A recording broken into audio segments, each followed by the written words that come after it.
ఏంటి లావణ్యక్క ఏం చేస్తున్నావు అనుకుంటున్నారా ఫ్రెండ్స్? జావ అయితే చేస్తున్నా.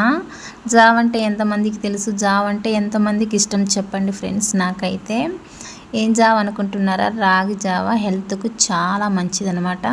సరేలే కానీ జావ అంటున్నావు అదేంటక్క నీళ్ళలాగా ఉందని అనుకుంటున్నారా? ఇంకా జావ చేయలేదు, ఇప్పుడే రెడీ చేస్తున్న జావ చేయడానికి.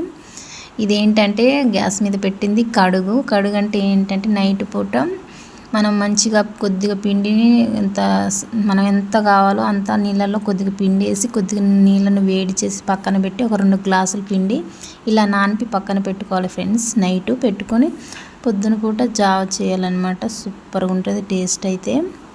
హెల్త్కి కూడా చాలా మంచిదన్నమాట ఈ రాగి జావ.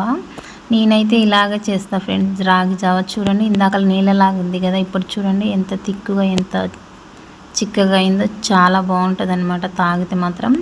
పల్లెటూరు వాళ్ళు ఎక్కువ ఇలా జావలే చేసుకొని తాగుతారు ఫ్రెండ్స్. ఎందుకంటే ఎండలో పనికి వెళ్తాం కదా మేము, అందుకే జావ తాగితే కొద్దిగా ఎండకి అలసట అనేది రాదు, నీరసం అనేది రాదనేసి ఇలా జావలు అయితే చేసుకొని తాగుతాం. ఈ జావ 2-3 రోజుల దాకా అసలు పాడవ్వదు ఫ్రెండ్స్. అసలు ఎన్ని రోజులు, ఒక వారం రోజులు ఉన్నా, ఒక 2-3 రోజులు ఉన్నా అసలు పాడవ్వదు. అయిపోయేదాకా ఇలాగే ఉంటుంది చిక్కగా. చూడండి ఎంత బాగుందో.